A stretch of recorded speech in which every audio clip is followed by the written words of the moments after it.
Hello दोस्तों, आज आपका फिर से स्वागत है हमारे यूट्यूब एंड फेसबुक चैनल पर। जैसा कि आपको पता होगा कि हमने हिंदी व्याकरण में आपको पिछले वीडियो में व्यंजन संधि का पहला नियम बताया था। कौन सा नियम बताया था? पहला नियम बताया था, और ये भी कहा था कि हम अगले वीडियो में इसका दूसरा नियम लेकर के आएंगे।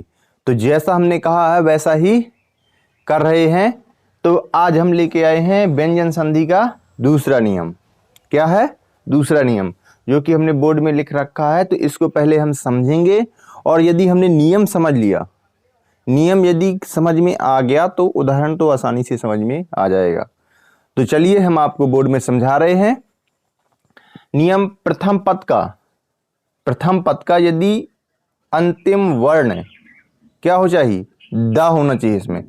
यदि प्रथम पद का अंतिम वर्ण द है तथा द्वितीय पद का प्रथम वर्ण अंतिम वर्ण तो क्या हो गया? द। और प्रथम वर्ण क्या हो? का हो, था हो, पा हो, सा। का, था, पा, सा, ये चार में से कोई होता है। अंतिम वर्ण, अंतिम पद के प्रथम वर्ण क्या हो? का, ता, पा, सा में से कोई हो तो दा के स्थान पे, ये जो दा था, दा के स्थान पे क्या बदल जाता है? आधा ता बदल जाता है। ठीक, किसमें बदल जाता है?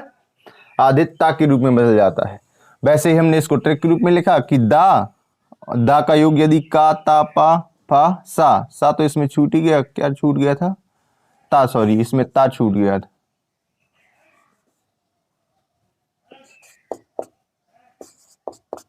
ठीक, में से यदि योग होता है तो दा के स्थान पे क्या होता है? ता। चलिए, ये तो हो गया नियम। अब हम इसी नियम को उदाहरण में लागू करके दिखाते हैं, करके बताते हैं, तब आपके और समझ में आ जाएगा कि ये नियम सही है, कैसे कार्य करता है। आप जो हम बता रहे हैं इसी तरीके से आपके पास जो बुक होगी, अन्य उदाहरण होंगे, क्या उनमें लागू होता है, ये करके आप देख सकते हैं। तो हमने उदाहरण नंबर पहला लिखा है उद प्लस कट। क्या लिखा? उद प्लस कट। उद के जो पहला शब्द का पहला अंतिम वर्ण है क्या है? दा है, दिख रहा होगा आपको।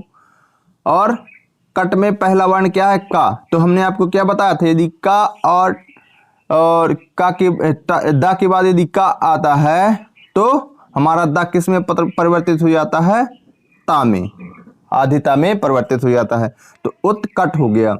उद प्लस कोच, दा, यहाँ उद में दा है, कोच में का है, तो इसलिए क्या हो जाएगा? दा की जगह ता हो जाएगा, उत्कोच हो जाएगा। उद प्लस तम, तो ता आ गया ना, क्या गया?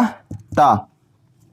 तो उद प्लस तम यानी दा, अंतिम वर्ण क्या है? दा है, और प्रथम वर्ण क्या है? ता है। ता के बाद यदि दा के बाद यदि ता आता है, दा के बाद यदि ता आता है तो हमारा दा किस में परिवर्तित हो जाता है? आधिता में। ये इसलिए उत्तम हो गया, उत्तम में आधाता है। उद प्लस संग, उद में दा है और संग में सा है, इसलिए यहां पे देख लीजिए ये है सा।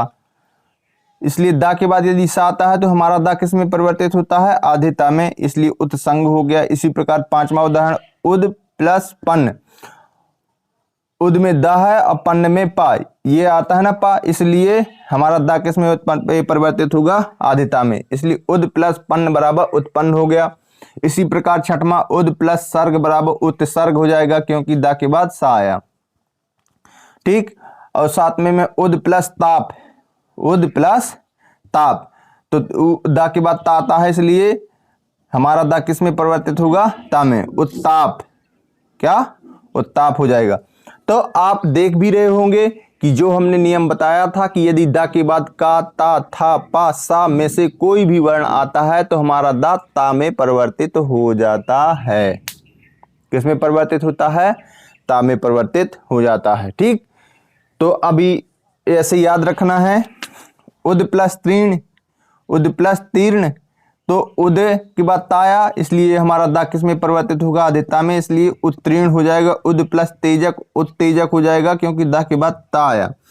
उद प्लस सौ, उद प्लस सौ, दा के बाद सा आया, इसलिए उत्सव हुआ, क्योंकि दा के बाद सा आता है तो दा हमारा ता में परिवर्तित होता है। उद प्लस सा, दा के बाद सा आया, इसलिए हमारा दा किस में परिवर्तित हुआ?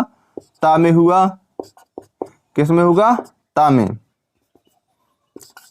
ता में।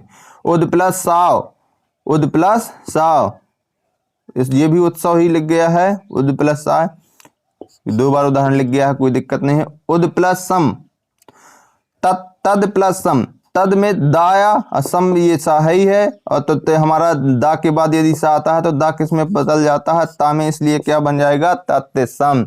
ये भी दा किस में, ता में। सभी हमारे दा ता में परिवर्तित होंगे। रीजन क्या है, क्योंकि यदि दा के बाद,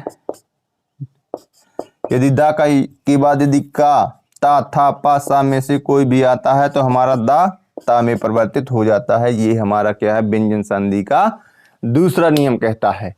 तो आप इसी प्रकार, जो देखो बोर्ड में हम केवल कुछ ही आपको उदाहरण समझा सकते हैं, ठीक है। तो आपके पास जो हिंदी व्याकरण है, यानी जो आप जैसे से हिंदी ग्रामर पढ़ रहे हों, उसमें जो उदाहरण होंगे उन उदाहरणों में क्या यह नियम लागू होता है, आपको प्रैक्टिकल करना पड़ेगा, उसको देखना पड़ेगा, उसको तोड़ना पड़ेगा, फिर जोड़ना पड़ेगा, संधि फिर करनी पड़ेगी, विच्छेद करना पड़ेगा, ये सब करना पड़ेगा। तब आपके लास्ट में निष्कर्ष निकलेगा कि ये संधि का जो नियम है वो सही है। जो हम था हमने उसको करके यहाँ पे बता दिया, तो हमारा कंफर्म हो गया कि हाँ ये सही है। अब बचता है आपका, तो आप भी करिए और बार बार करिए। नहीं समझ में आता है तो कमेंट करिए, हम आपके सवालों का जवाब देंगे, ठीक है। इस प्रकार से आप हमारे साथ बने रहिए। यदि फेसबुक पर हैं तो फॉलो करना है दोस्तों, और यदि यूट्यूब पर हैं तो लाइक शेयर सब्सक्राइब करना है। हम मिलते हैं व्यंजन संधि के नेक्स्ट डे में नेक्स्ट नियम के साथ। तब तक के लिए धन्यवाद।